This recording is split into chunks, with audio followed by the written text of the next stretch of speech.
And maybe not a full-blown infection, but like, here's your immune system right here, and here's the virus, and it's just keeping the immune system just stressed. Well, that's exhausting. Mm-hmm. That stresses out all of your reserves of energy, that uses all of your immune system power, stresses the gut, everything to keep that virus suppressed. Mm-hmm. And so sometimes it's as simple as, okay, let's pinpoint what's going on, virus-wise or microbe-wise or whatever, and let's work on suppressing that.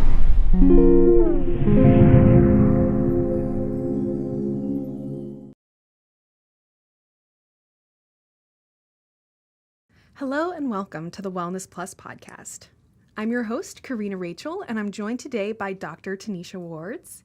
She's a doctor of chiropractic with a background in applied kinesiology, functional nutrition, and acupuncture.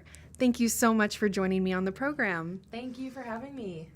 So, it sounds like one of the most common things that you see is fatigue, trouble sleeping, and I have to tell you, this is something that we have also seen incredibly prevalent on our YouTube channel and just the people that I know, honestly. So I was hoping you could speak a little to how people can improve their sleep, and then maybe in the second half, we can delve into like chronic fatigue issues and people that are maybe not just having trouble sleeping at night, but have had like a chronic fatigue situation for an ongoing time. Absolutely. Yeah. So one of the big reasons people seek holistic wellness care or, kind of more natural treatments is for fatigue. That's probably the number one thing we see walk through the door is fatigue. Wow. And it makes sense in the life that we're living today, right? Mm-hmm. Like, we're constantly having stuff come at us, whether it's on screens or phone calls or, texts and just everything. Children, spouses, jobs, mortgages, right? All of it. So right. I think the bigger part of it is we're running 90 miles per hour, mm-hmm. redlining it all the time. And our bodies are just like, I can only do so much. Mm. I think that's a big part of it. I think it's stressing our adrenal glands. Finding the core root cause of why your fatigue is the biggest thing to do. Mm-hmm. And oftentimes it is an endocrine imbalance or a hormonal imbalance, but how did we get there? Right. Sometimes it's an infection, sometimes it's a toxicity of something. Wow. So our goal is to figure out what it is, give the body what it needs, take away what the body has too much of, can't do anything with, and let the body balance. But a big one is fatigue. I can't tell you how many people are probably living off caffeine. Mm-hmm. And then drinking wine at night to sedate them. Right. So we have this wired and tired, right? I'm exhausted. I can't get up during the day and get going. It's 7 o'clock at night. I can't calm down. Right. What am I going to do? So we have this conundrum that people are in. And then the bigger problem sometimes we see is people waking up at 3 a.m., but they can't get through the afternoon at 3 p.m. Like, their circadian rhythms are switched. Interesting. A little bit. And I think that is a big part of, again, our lifestyle, our endocrine system not working. Mm-hmm. And so our goal is to really put somebody back into balance. And sometimes we have to force that circadian rhythm. Sometimes we have to create that with natural herbs or supplements or something else until their body can do it themselves. Yeah. So can you maybe just bird's eye view a little bit, what is needed for the body to have healthy sleep? What are like the basic, bare minimums for us to be able to be, getting the sleep we need? Because I think most people, either feel like they're not getting restful sleep or right. They're waking up throughout the night, or maybe they're sleeping what they feel is an ample amount of time, but then they just wake up and they still feel completely exhausted and like they didn't sleep a wink. They're more fatigued than when they went to bed, right? Yeah. So we know that you need 6 hours of uninterrupted restful sleep to heal, for the body to rebuild, for the growth hormones to be made, for all the hormones to be made in the body, for the body to rebuild and rejuvenate its cells. So 6 hours of uninterrupted sleep. I would say most Americans don't get that. Mm-hmm. They're either not going to sleep long enough or waking up. So, I think the number one thing we need is a relaxed mind and a calm adrenal gland system mm-hmm. to go down. Like, our energy should look like this in the morning and slowly kind of calm down and relax in the evening by nature. where I mentioned before we're den animals. We should wake up on sunrise and go down at sunset. That's a normal circadian rhythm, and we have to do that to heal, and we're not. So definitely I have some natural tips and tricks that can help people heal or sleep rather, so that will allow them to heal.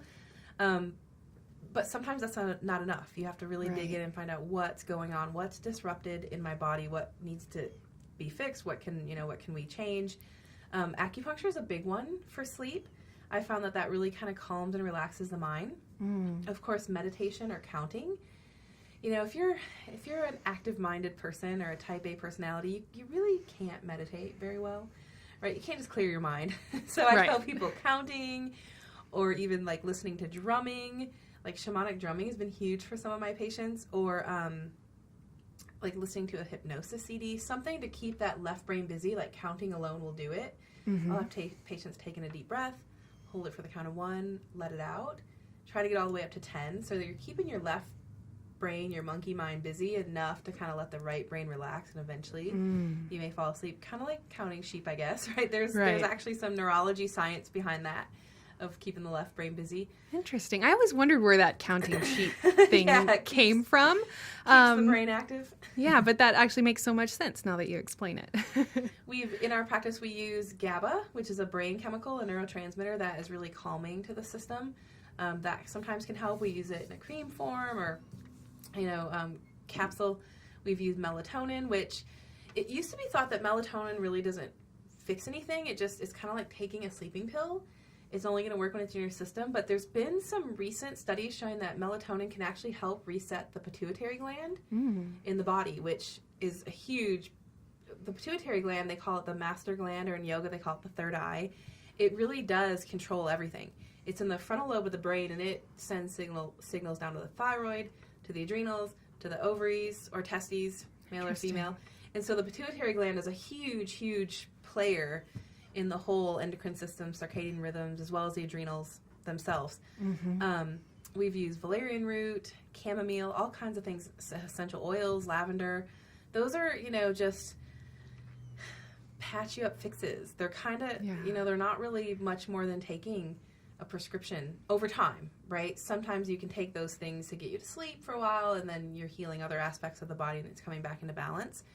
But really, to overcome fatigue and insomnia, you're going to have to figure out what the heck is causing it. And that's what I think we miss in our society today, is uncovering the core root cause of the imbalance. Right. Versus let's just cover it up. Let's just take this. Let's just take that. Let's just relax. Take this to sleep. Take that. Progesterone also is very calming to take at night to help with sleep. So there's all kinds of different natural or synthetic, right? Everybody knows about Ambien and how that works, and you can people like shop Amazon and Ambien and things. I've heard crazy stories of what people do on Ambien, scary stories. Yeah, frightening. I mean, shopping Amazon is just a small thing, right? People drive, leave their house. I mean, that definitely is the extreme. And then there's a lot of medications like Klonopin that are medications that people can't just go off of. They have to kind of wean off of the sleeping pills. So I would say a lot of the natural things are absolutely safer, and absolutely you're not going to have a lot of a hangover feeling the next day, like people say, the Ambien hangover. You're not going to feel like you've been drugged, taking something more natural. And sometimes we find in practice what's working for the patient can really clue us in on why they're not sleeping. So let's say we're using something like rhodiola, which is an herb that really helps the adrenals balance. So, okay, if the rhodiola worked, but, the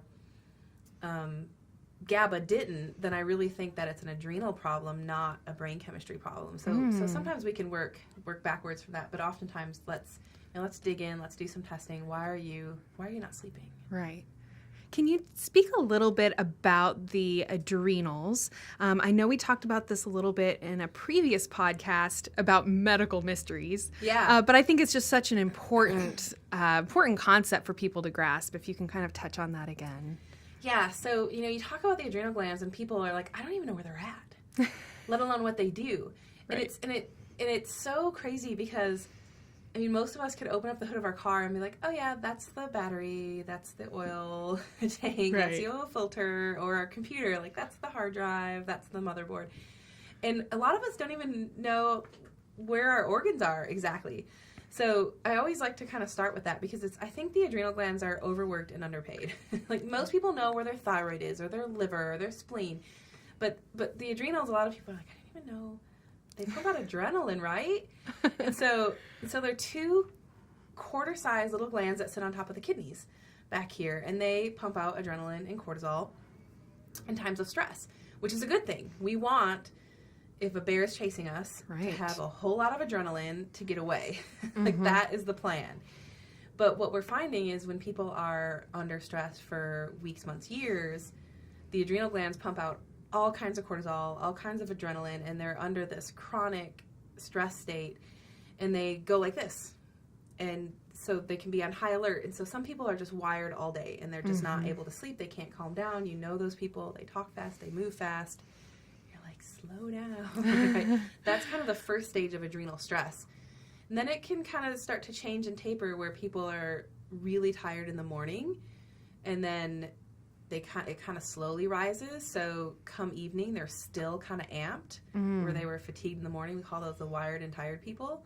You're exhausted all day, and then come 8 o'clock at night, you're like, ping. You hit like a second wind or whatever, right? And now you can't sleep. And now you're trying to get everything done, and you're up until 1, 2, 3 in the morning, and then you're exhausted, and you keep living in this feedback loop of exhaustion, and your circadian rhythms get switched. You think day and night is different. Some of the hardest patients I've ever worked with are people who work third shift. Yeah. Firefighters, nurses, like their bodies are just, they're confused, right? We should be up with the sun and down, and they don't have that option. So their whole adrenal glands just, I mean, that is a definite way to get adrenal fatigue, working a night shift somewhere. Definitely.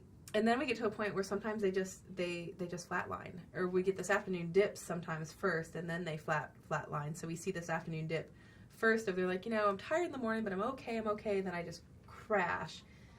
And then 3 o'clock in the morning, you're up, you're like, ping. Right. They're total opposites. And then they typically just kind of give out. And the adrenal glands are like, I'm just not getting up anymore. And that's what we call adrenal fatigue. Wow. And so when you're at that point, the thyroid will sometimes compensate and try to amp them up a little bit.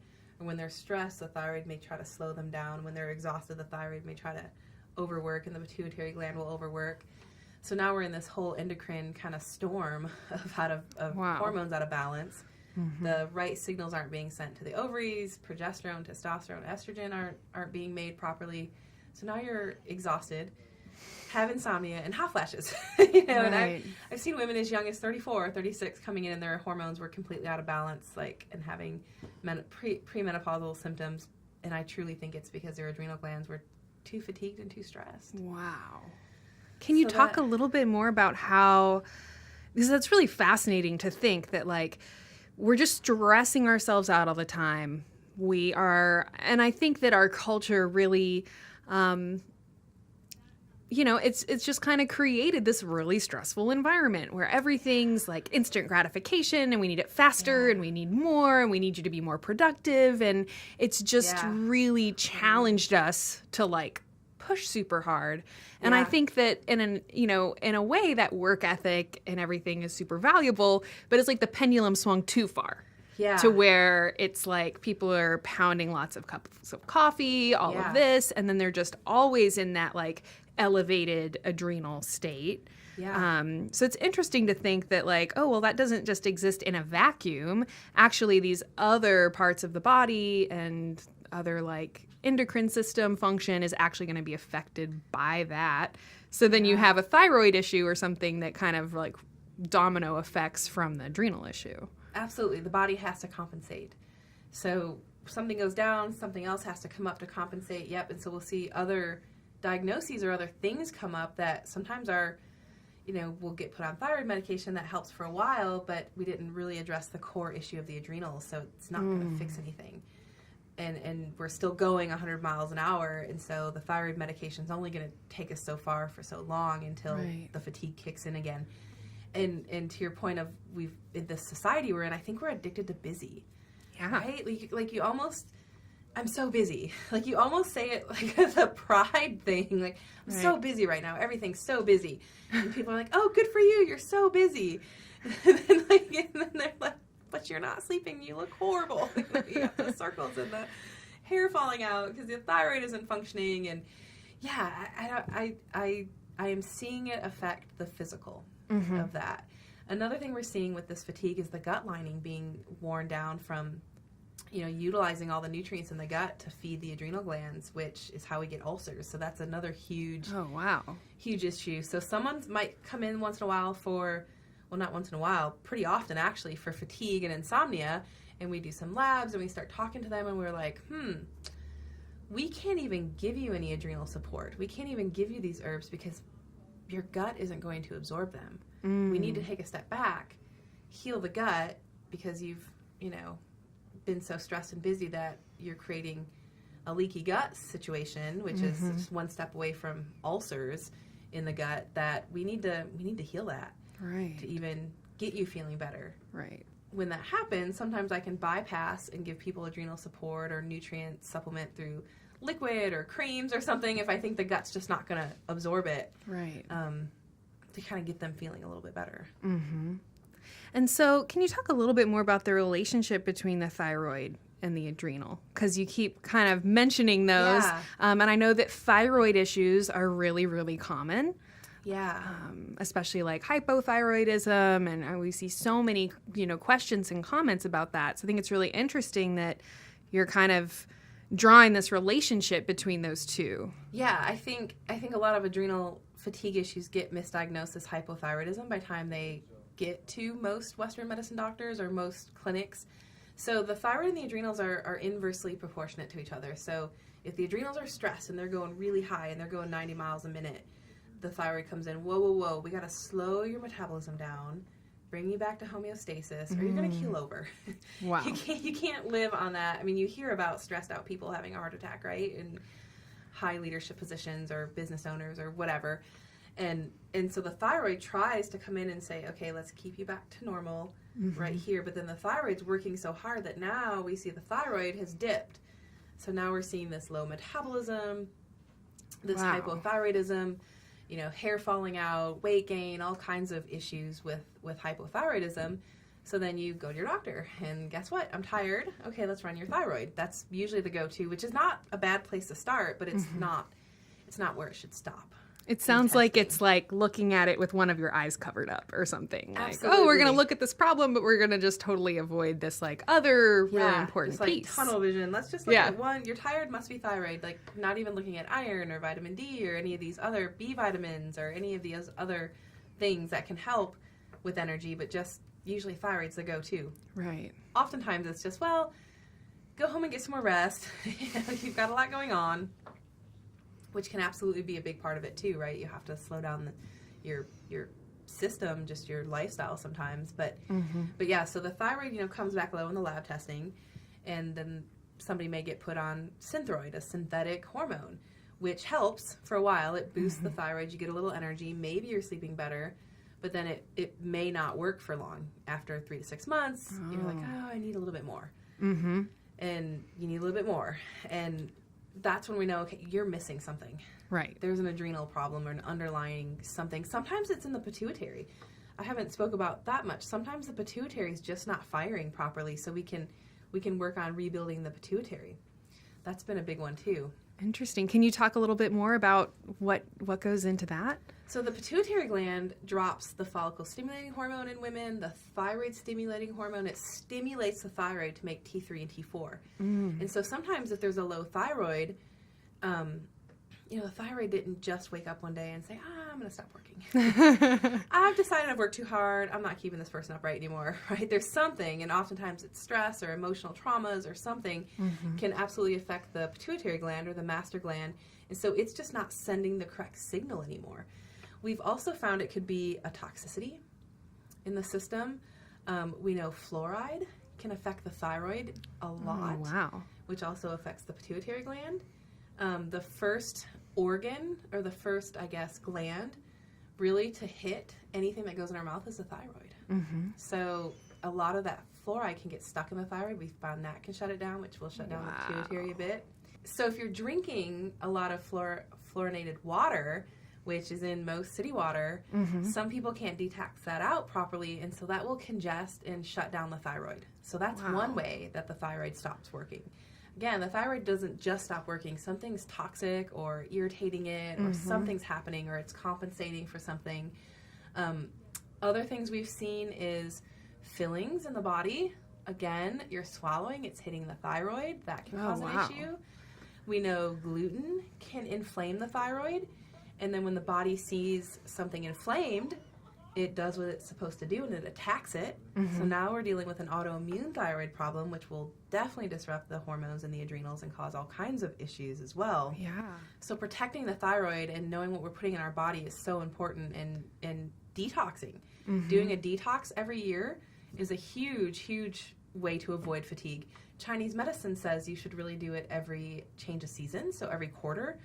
Now, it doesn't have to be a full-on, fasting, although there's a whole lot of research coming out right now about fasting for even 24 hours a day, once a week, and how it's curing all kinds of diseases for just fasting. It could be that. It could be raw food. It could be just really clean diet. It could be a juice cleanse, lots of different things. Right. But yeah, fasting alone, just doing a water fast, helps autophagy, which is, have you heard that term? So autophagy it's kind of a new buzzword in functional medicine. It's coming out all over the place just like the last 6 months maybe. It's the body's ability, it's the cell's ability to clean itself out. Wow. And so the analogy I like to use is if you're like a hoarder and there's just all this stuff in your house, you can't function in it.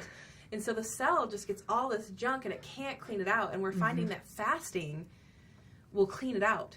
Wow. And so that helps, reset the thyroid and detox all kinds of things. Also, we're using a supplement called inositol, which helps clean it out as well, clean out the system, and that helps the liver and the pancreas and just reset the body as well. So all kinds of ways to do different cleanses. Sometimes just giving the liver some herbs that help cleanse will help as well. So there's an interesting connection with the thyroid and the liver. In the liver is where a lot of the hormones are converted. So T4 is converted to T3, which are the thyroid hormones, in the liver. So by doing cleanses and cleaning out the liver, you hear people say, I did the master cleanse or a juice cleanse, and after 3 days I hit this point of enlightenment. And that's probably because their body's making proper hormones again, and they just feel really good. So I did the master cleanse. It was quite, I don't know, it was several years ago now. But yeah, I felt amazing. I was like, how do I feel so amazing drinking this thing that really doesn't taste very good? But yeah, I mean, I just was just off the walls with energy and positivity, and it was just such a crazy feeling. Junk was out. So doing something like that just once a week for 24 hours is we're finding just huge for the body to heal. It just kind of it kind of resets and gives the body just kind of a clean slate almost. It just gets rid of just that short a time we're finding. Of course, intermittent fasting has become a big, also same thing. It allows the cells to just clean itself out. It's taking the pressure off the liver and the stomach from having to work, so it's able to clean itself out, kind of purge all that junk it's been hoarding. We've been putting in it, or we've been breathing in, right? Another big thing we see with fatigue and the thyroid is iodine. So iodine is in the thyroid, made in the thyroid, and we know that iodine is antifungal, antibacterial, antimicrobial. And we know that every 7 seconds, your entire bloodstream is going through one cycle. And so all the blood is going through the thyroid, and it's getting cleaned out of infections. So we find a lot of chronic fatigue is an underlying infection. And by getting rid of the infection, it's really interesting. You can't just, you can sometimes, you can't just take an anti-whatever and get rid of the infection sometimes, especially if it's a virus. You need to work on your immune system organs to increase your whole immune system to get rid of or suppress the virus. Right. So things that we do with that is definitely we'll look at iodine levels. We'll look at using acupuncture, chiropractic. We know if the brain is communicating down the spine with all the organs through the nervous system, the spleen, the thymus, all of that, it can fight viruses and infections better. Your immune system's working better. Wow. We'll look for nutrient deficiencies. But yeah, we'll find a lot of chronic fatigue, and people have been tired for years. And I'll go through and I'll do the history, and I'll try to pinpoint, like, when is the last time you really felt good? When do you remember feeling normal? And sometimes we'll find out, oftentimes we'll see tears, and people say, like, I don't remember. Oh, God. Or it's been decades. And sometimes we'll find out, it was when I had that flu. Or it's when I had that bout where I just didn't feel good or something. And sometimes we can trace this chronic fatigue mystery back to maybe mono or Epstein-Barr that they had in high school or college, and maybe they didn't even know they had that. And so I asked people, you can trace it back to then. Were you sick around that time? Well, yeah, I think I had the flu. Did the flu last longer than a couple days or a week? Yeah, it was like 2 or 3 weeks. Okay, well, that is something deeper. Mm-hmm. And we'll run tests, and we'll find out that people have, Epstein-Barr antibodies that they may have been fighting for years. Wow. And maybe not a full-blown infection, but, like, here's your immune system right here, and here's the virus, and it's just keeping the immune system just stressed. Well, that's exhausting. Mm-hmm. That stresses out all of your reserves of energy, that uses all of your immune system power, it stresses the gut, everything to keep that virus suppressed. Mm-hmm. And so sometimes it's as simple as, okay, let's pinpoint what's going on, virus-wise or microbe-wise or whatever, and let's work on suppressing that. Another big chronic fatigue microbe we find is candida or fungus issues. And we've traced that back to, I had cradle cap as a baby. I had thrush. I've had yeast infections for years and years. Mm-hmm. They probably have systemic candida, and that's something we look at that will definitely just make you feel tired all the time. Wow. And I think, when you talk about sleep, it's just such a kind of feedback loop or whatever. Because as soon as you stop sleeping the way that you should and getting enough sleep, suddenly it's like a traffic jam in your body. Yeah. All of these other functions that are going to be delayed, because the only time our body's really healing and repairing, and whether it's like immune function or, building muscle, a lot of people that are like trying to, lose weight or build muscle or whatever. I'm like, well, how much are you sleeping? Oh, well, I only sleep about 3 hours a night so I can get up and go to the gym. I'm like, wait a second, like back up. Because if you're not sleeping, your body's just not going to be able to do all of those important repair functions it needs to do. And now suddenly you've got these other issues that start manifesting in other parts of the body. And it is interesting how, like, a lot of it can go back to sleep. And it's like people go for so long with sleeping problems that I think it maybe just becomes really cloudy. Yeah. It's like, which came first, the chicken or the egg? Right. And trying to... the people are like, I can get by on 4 hours of sleep. Mm-hmm. It's like, are you really getting by? Right. Or are you just drinking a pot of coffee, Right. Yeah. And then, what came first? I'm not sleeping. I don't need the sleep. Yeah, and they just get in this feedback loop, like you said. And I tell people when they come in the office, there's 2 things we have to have happening to get your body to heal. Sleeping and pooping. Those 2 things have to happen. If they're not, we can't heal your body. That's exactly what you said. The cells rejuvenate, they rebuild. That's when we make hormones. That's when we build muscle, all of it. Yep. Mm-hmm. Sleeping is a big one. And again, we kind of pride ourselves on being busy and not needing a lot of sleep. Right. And so we're just to the burning. extent that I see these, videos and stuff where it's like, how to get by on 4 hours of sleep. And you never felt so good waking up at 6 a.m. And, and I try to, just tell people that, bring this, because I get this a lot in my health coaching, and they're like, oh, hey, I watched this video that says I should only sleep 4 hours a night or something. I'm like, well, number one, just because it appears to be working for this one person doesn't mean it's going to work for you. And just because it appears to be working for that person doesn't mean that it's actually good for them. Right. What's the expiration date on their 4 hours of sleep a night thing, Keep following them. They may keel over soon. If they're not sleeping, because your brain also, right, with fatigue, what comes along? Brain fog. Oh, yeah. Like the brain has to rebuild itself and rejuvenate at night too. You just have to turn it off to function the next day. Yeah. Can you speak a little bit about coffee? Yeah, that's a tough one. I'm torn on coffee. So we do know that it stimulates the adrenals. Right. So if somebody has adrenal fatigue and they come into our office, I like to take them off caffeine because it is stimulatory and it's burning up more adrenaline. Like it's just pushing, it's pushing their system.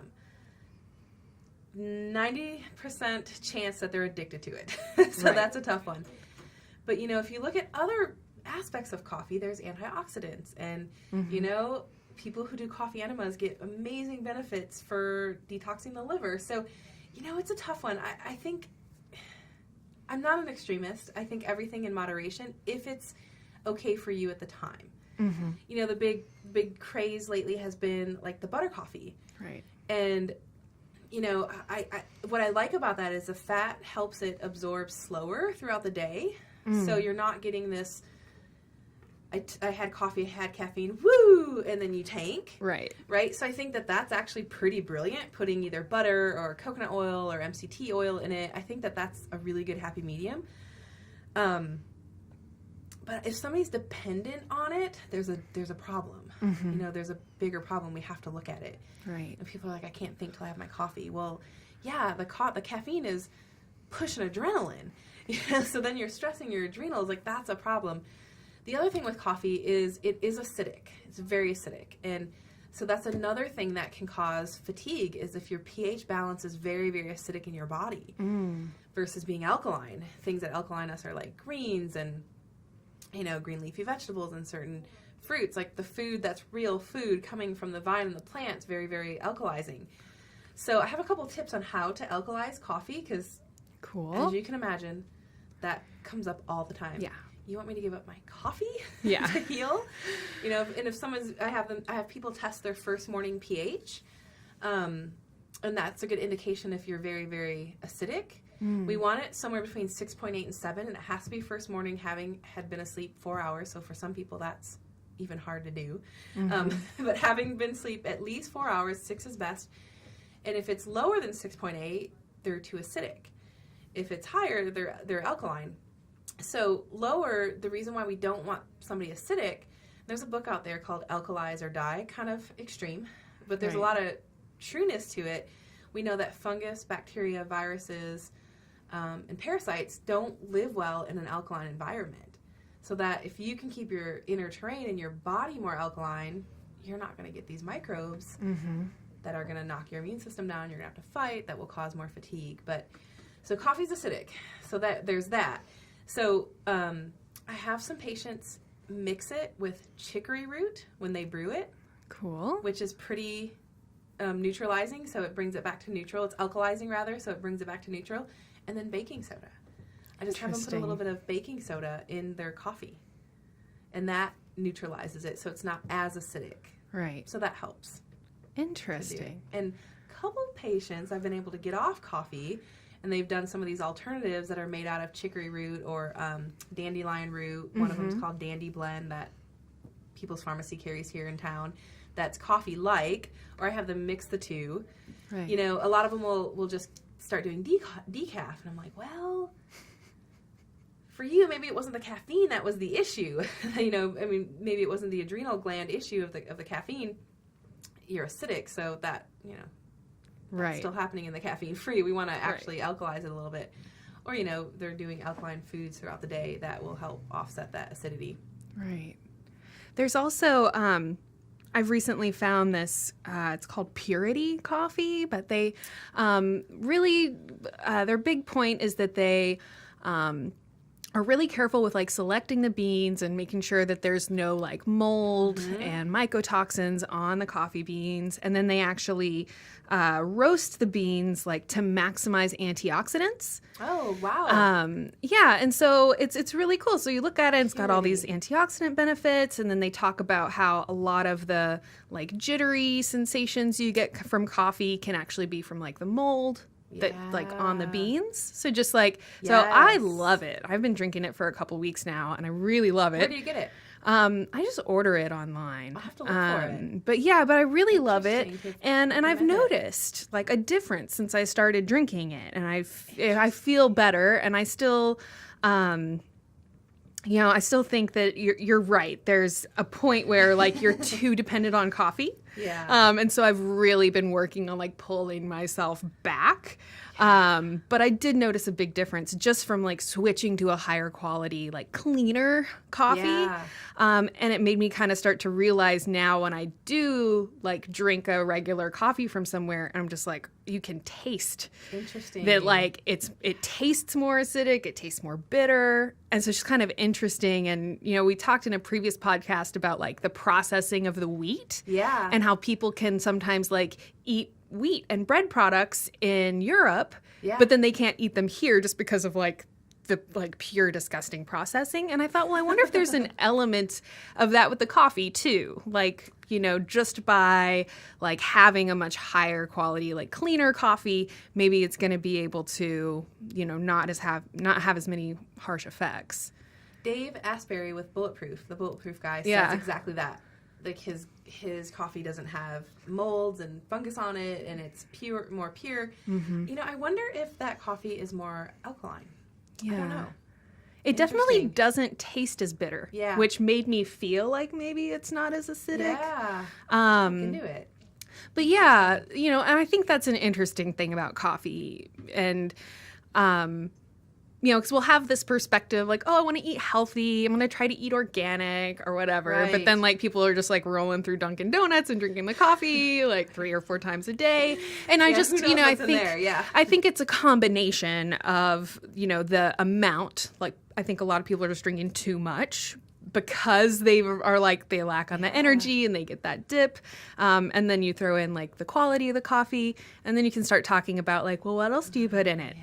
Like if you're at Starbucks, there could be as much sugar in your coffee as a soda, Or more, right? Yeah. If you get the Frappuccino or whatever. Those ones that's insane. It's like 22 packets of sugar worth in some of those drinks. And I'm like, it's like in my health coaching and stuff, I'll ask people, do you ever add 22 packets of sugar to something?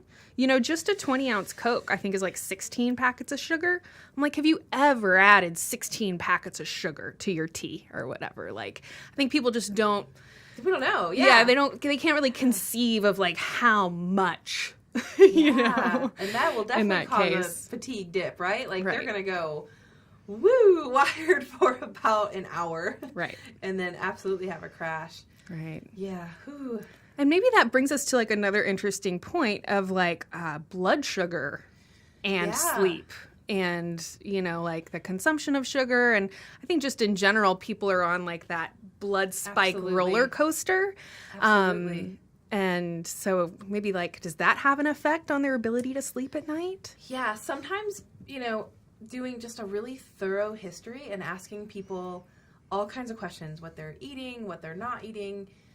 Sometimes we can just pinpoint, people wake up, and a key question I ask people is, okay, you wake up at night, so, of course you're fatigued in the morning if you wake up. Are you hungry or thirsty? Mm. And they're like, oh yeah, I'm hungry, or I'm thirsty. Okay, what do you usually reach for? Do you get water? No, I'm usually like looking for orange juice or something. Okay, ding, ding, ding. You just had a blood sugar crash at 1 a.m., and it took you a while to get it back up for you to feel good enough to want to go back to bed. Your blood sugar tanked in the middle of the night. Mm. So a little tip for that, and sometimes this, patients have come in with years of insomnia. I wake up every night, same time every night. That's a big key too. I'll talk about that in a second. That can be a huge, huge one. I'll have them just do a little bit of protein after dinner before bed. Yeah. Like so simple. A handful of nuts, a hard-boiled egg, pure protein, no sugar, no carb. Turkey is a really good one, a piece of turkey, because it also has a tryptophan, which is really relaxing the mind. Mm-hmm. So just something so simple of having, because we may eat dinner at 5 or 6, and we may have pasta or bread, and so we're having this big sugar dip. And even if we do have a late dinner, sometimes we don't go to bed till 11, 12, 1, which again stresses the adrenal glands. They say that 1 hour of sleep before midnight is equivalent to 2 hours of sleep after midnight in our circadian rhythms of just how restful it is. Whoa. Yeah. So that's like, okay, how bad does that make you want to go to bed at 9? Does this have I will probably go to bed at 9 tonight, just from hearing you say that. you're welcome or sorry. I don't know. No, Like, thank you. Because like going to bed at 9, like I have a toddler, so I get so much done between 8:30 when she goes to bed and 11, right? Like that's a peak time.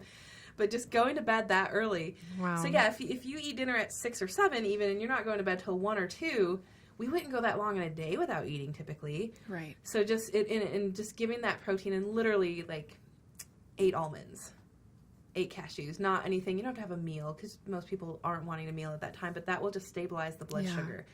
So that's a huge one. And also the after lunch dip. Mm-hmm. You know, what'd you have for lunch? That's a huge one. People, I'm always so tired in the afternoon. No, I get up okay with my alarm and I can work out and get going, but after lunch, I'm just done.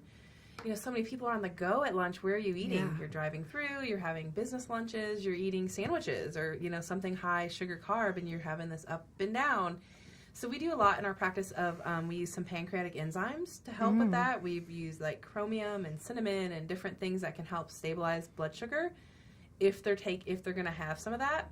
Right. The higher carb stuff, or let's change lunch. Yeah. Let's get a salad with protein. Now, the salad with protein, the hidden culprit in there is the dressing. Right.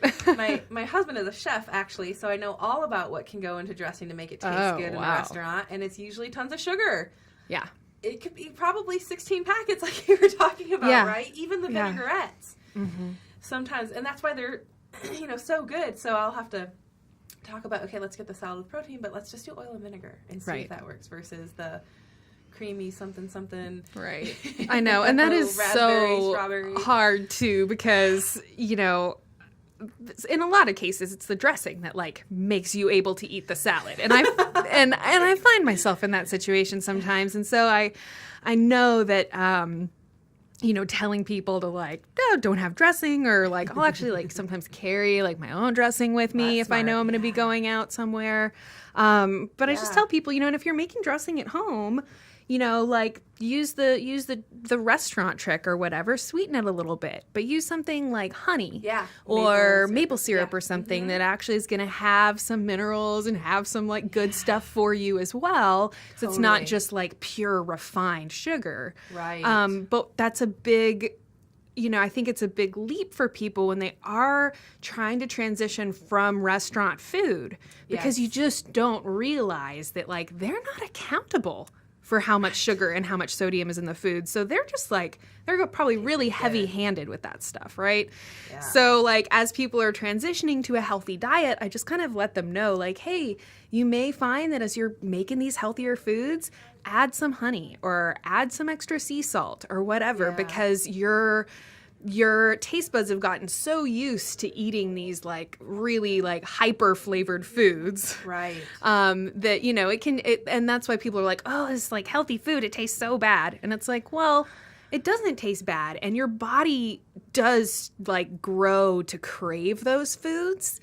But during that kind of transition period when you're like shifting from a processed food diet, I think that's like a really important thing for people to just consider. That like when you're eating out at a restaurant, you have no idea how much sugar or whatever or different kinds of fats they're putting in it. So even if you were to, you know, make spaghetti at home or make a pizza or a burger at home, like it's already going to be so much healthier just because you're making it from like natural ingredients.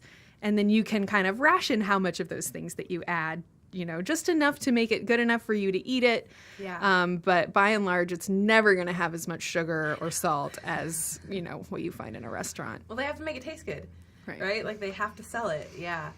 Talking about making spaghetti at home, like you can make zucchini noodles and so many things and not have to sacrifice feeling like you have noodles. Probably a couple years ago now, I learned of miracle noodles. You can just find them on Amazon, and they're made out of shiitake mushrooms, I think. Ooh. And they come in like a package in water, and you just drain it and just heat them up, or don't, and just eat them. Wow. And they're excuse me, totally keto approved, not just keto friendly. Like they're no carbs because I think they're made out of mushrooms. Yeah, wow. I'm pretty sure. And they have a texture of noodle. Like you can get the angel hair, you can get the pasta noodles. Whoa, I'm gonna They're called definitely miracle have to look noodles. that up. Yeah. So Yeah, I've been doing it's like huge. I've seen a lot in the store now. They'll have like pasta made out of lentils or Yeah. edamame or whatever. Yeah. And I'm just like, hey, what an easy thing to switch out. But simply by having like more protein and less carbohydrate, Yeah. you're doing such a big favor to like your body's ability to control your blood sugar, which is like a life or death thing. For some people, it absolutely is. Yeah, spaghetti squash is another one that we've used a lot.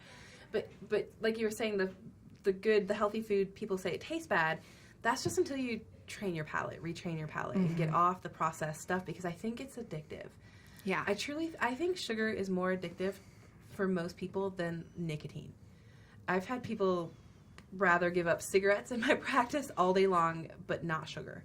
Wow. They're like, nope, not happening. Because we get it everywhere if you're eating out. Like salad dressing, like you said, it's hidden everywhere. Yeah.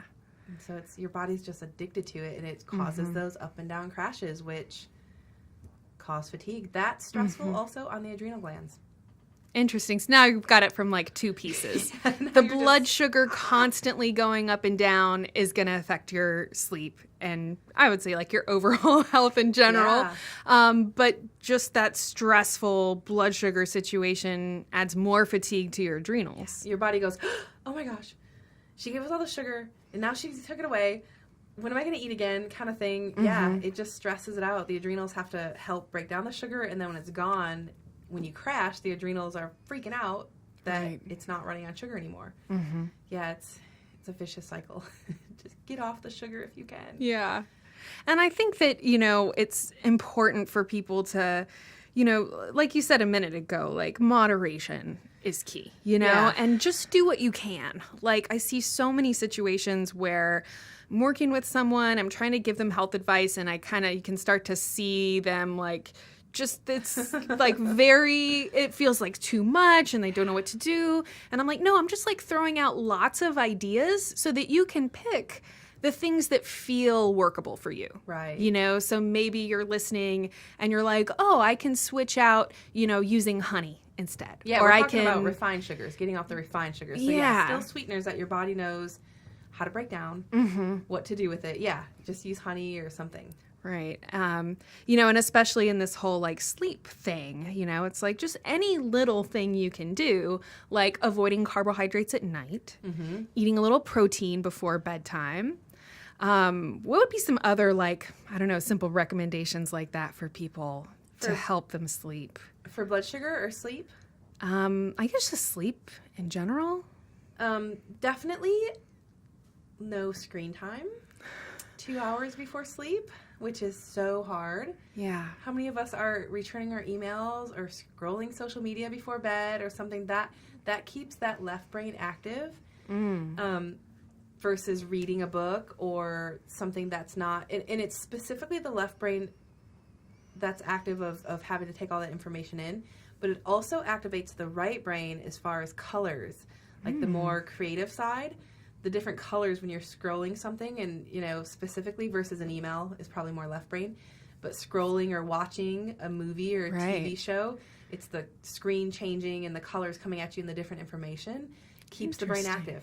So no screen time. That's so hard to do, but that simple thing has cured insomnia that people have been, you know, on medications for. I've also found, and this is a little bit of a hard one, and it's a big pain for the whole family, shutting off your Wi-Fi at night. I truly believe, and there's a lot of information out there on electromagnetic frequencies and EMFs, keeping your body active, keeping your brain active, that frequency wave in the air at night from the Wi-Fi, you know, and obviously if you're in an apartment complex or something, you might have neighbors, but it's not going to be the same as in your house. So shutting off your Wi-Fi. Some of my Lyme disease patients truly believe that keeping the Wi-Fi or being in a high Wi-Fi area they've experienced kind of keep the bugs active. Like they're agitated or irritated by this frequency. Wow. So turning it off relaxes their infections as they're fighting them and relaxes their system. Like it increases their pain to try to sleep with Wi-Fi. Wow. So that kind of calms the brain too. These are, you know, not easy things to do, because guess what? You got to go turn your router back on in the morning. And people have gotten real clever with this. Like, they get strips that they can just, Yeah, I've got like my TV and computer, everything's like all on a power strip, so I can just like boop. Exactly. But then you have to go turn it on. You can't just check your email first thing in the morning, which is a good thing too, right? Now they're saying like, hey, wake up, start your day before you get on your phone, and because it causes anxiety and stress, which is also fatiguing. There's a statistic that I read that either 82 or 84% of heart attacks happen on a Monday morning. Wow. Because they probably are, facing the week, getting on their phone, looking at the email, all that stuff, Sunday night or Monday morning. Yeah. And I know how I feel on Monday morning. And you're like, how did I get this many emails in 2 days? Like, it's stressful. So that's a huge one, just shutting it down. Yeah, but then don't jump right into it in the morning, which maybe turning your router off will delay you a couple minutes from having to do that. Yeah. Again, we're den animals, so dark curtains, the blackout curtains I think are hugely helpful if you have a hard time sleeping. Although if you go to bed early enough and you're sleeping your, hours before the sun rises, that's a great idea too. Right. I also think a patient actually told me about this. Waking up to the natural sun is super helpful. So they told me about an alarm clock. Have you heard of this or seen this? It's like a big bulb thing. And about 45 minutes before it actually goes off, it starts to brighten like the sun in your room. Oh. And it kind of slowly comes on, and like you can set it to birds chirping or water running or something that slowly wakes you up, and then all of a sudden it's really bright. Like, not all of a sudden, really, it's gradual, but at the end it's really bright. So you're kind of waking up like you would naturally by nature. And what that does is the fact that it starts 45 minutes before you set your alarm for it to be completed, is it doesn't pull you out of a deep sleep. How many times have you been pulled out of a deep sleep, like a deep dream, and then you're just exhausted for the day? Oh, yeah. Like, you want to be pulled out of Actually, that kind of happened this morning. You're like, I was somewhere else dreaming, and then that crazy, horrible beep, beep, beep came off, right? Versus this, almost like you're camping and the sun's coming out, and you start hearing the birds afar, and like we're supposed to, right? Back to the primal, primitive way we're supposed to function. Right. When you get woken up in that deeper, the circadian rhythms of the alpha, beta waves of sleep, when you're way down here and you're shocked awake, your body, your whole endocrine system's like, what just happened? And you're exhausted. Versus, okay, I hear the birds from afar. I'm coming up gradually. It's awesome. I definitely notice that when I wake up naturally, even when I wake up 20, 30 minutes before my alarm goes off, but I've like woken up on my own, I feel better. I'm like, yeah, I'm just going to get up. It's awesome. Because you're waking up way up here in this lighter sleep versus way deep. You can find this on Amazon for $70 or something. Yeah, that sounds really, really interesting. I think it's called like the sunlight alarm clock, or there's probably different ones. Yeah. I'm sure there's like tons of them now. Brilliant. So that's a good one.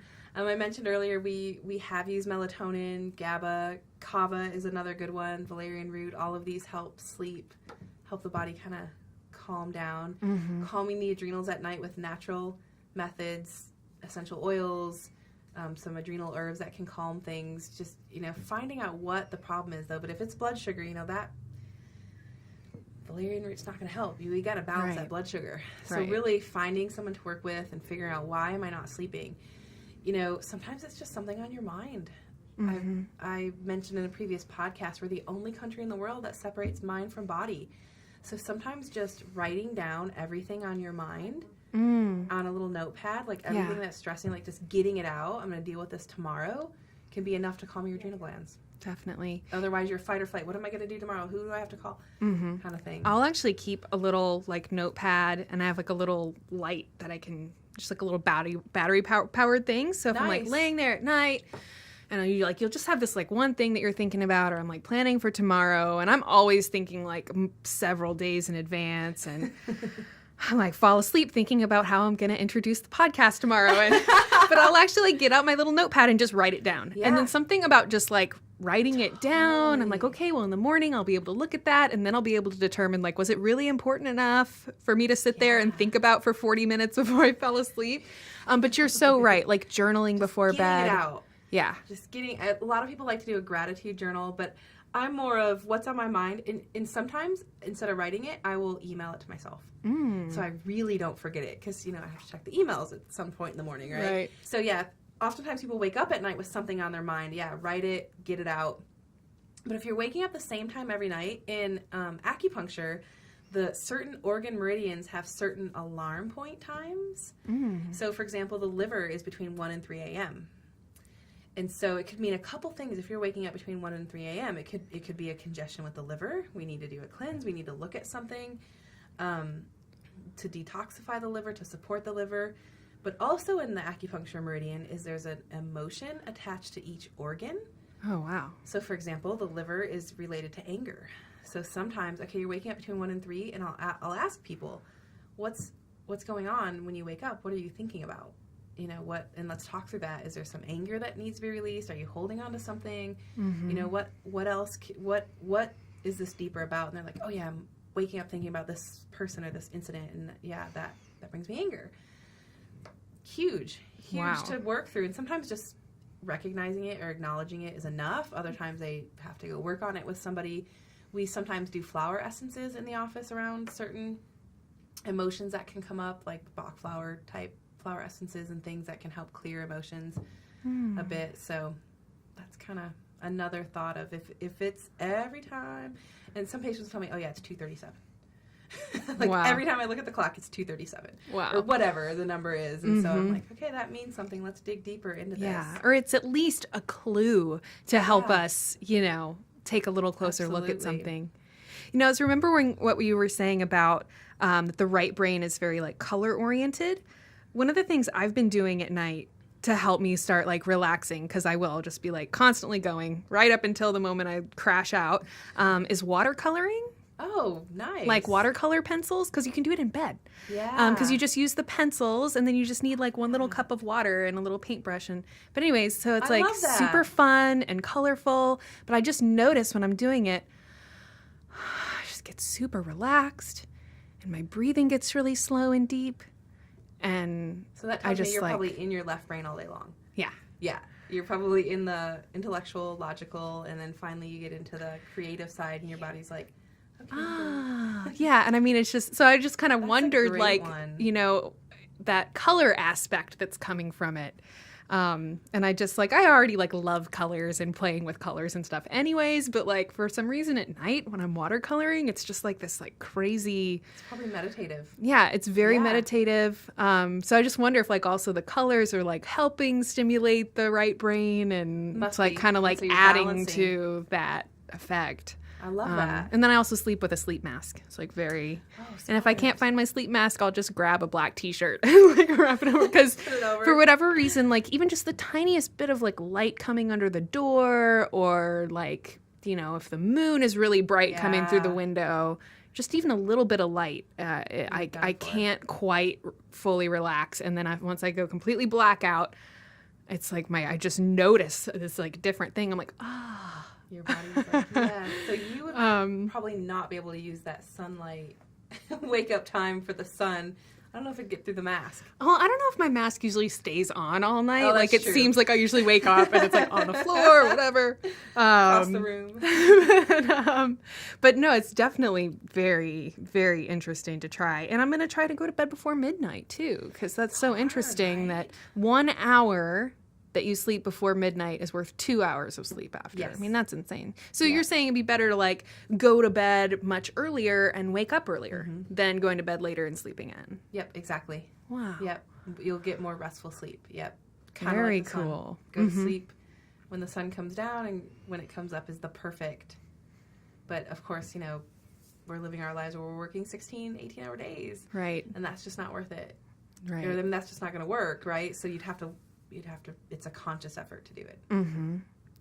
And I think that, as much as technology has, given us so much, it's also like taken that circadian rhythm thing and turned it upside down, because I agree. middle of the night, it can be as bright in my house as it is during the day. And that's another thing I try to pay attention to is like as minimal lights as I can have on in the evening. Like if I don't need the that's a good overhead idea. light on, I actually have a Himalayan salt lamp like that on my bed. And so I'll try to just like, all right, I'm going to try to like shut off all the big lights and just have as much little bit of light as I need or whatever. Start kind of dimming up, right? To yeah. kind of start feeling the evening. Yeah. Because simply having like all the lights on, Yeah. you know, I'm up, I'm going, and I'm like, man, I got all this energy. I should be working right now. They also say don't exercise in the evening because that drives a little bit of adrenaline, right? You get a little bit of that energy high. Do it during the day. And a lot of people work out after work. Right. Or even after dinner. I mean, doing something light like going for a walk or something, but not like a high impact exercise that you're going to start getting that runner's high feeling on.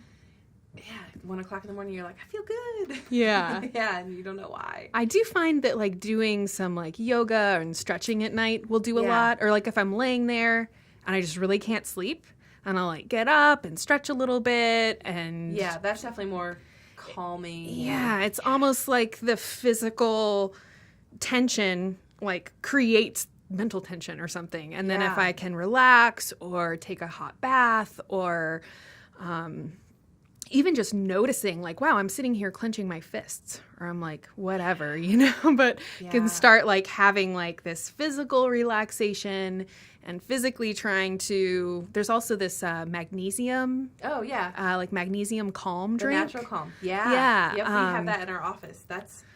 It relaxes your muscles, your mind, and your bowels. If you have too much of it, you could have a loose stool problem. So not too much magnesium. Just enough. But that's a great one. That's one of our favorites. Yeah.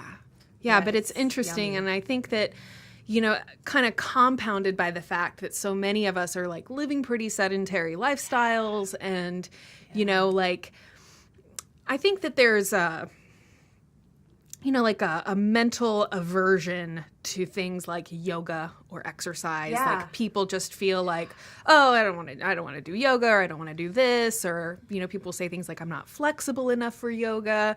So I just try to always like qualify it with like any type of moving your body counts. So you're just stretching. Don't call it yoga. Fine. You're just stretching. Yes. Or like you said, taking a walk.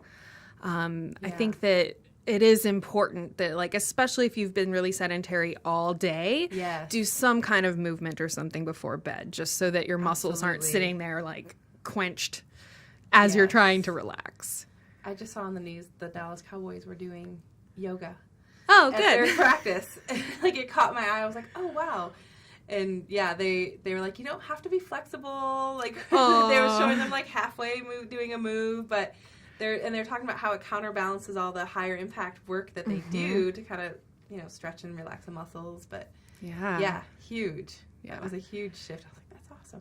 Right. They were like on the field. It showed a clip of them on the field in uniform. That is so doing cool. yoga.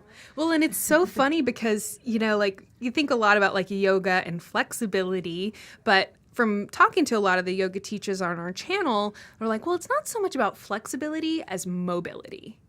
And so when you think about like Movement, a big bulky football player or, you know, somebody who's just like really ultra fit, a lot of times what they lose is mobility. Yeah, like so they like walk like this. Yeah, so like they don't have the full mobility of their shoulders or like maybe in their hips. Right. Like they're super strong in the legs, but they can't like do a squat correctly or whatever thing.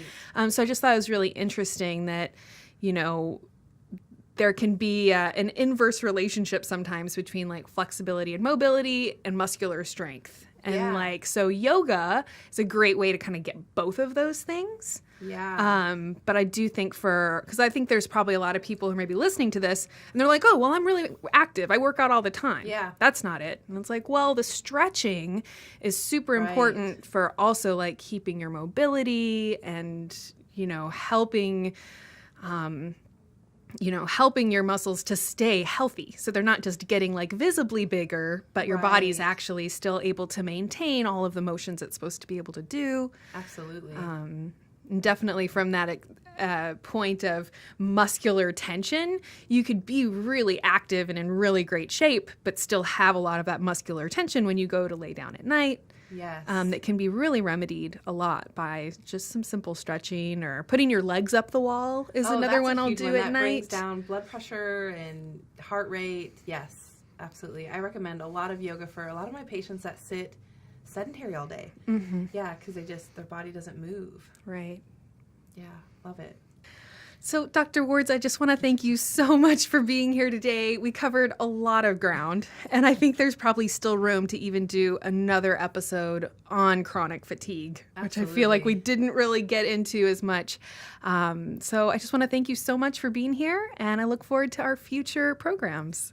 I also want to thank all of you for listening and tuning in to the Wellness Plus podcast. The Wellness Plus podcast. Copyright 2018. Target Public Media, LLC. All rights reserved.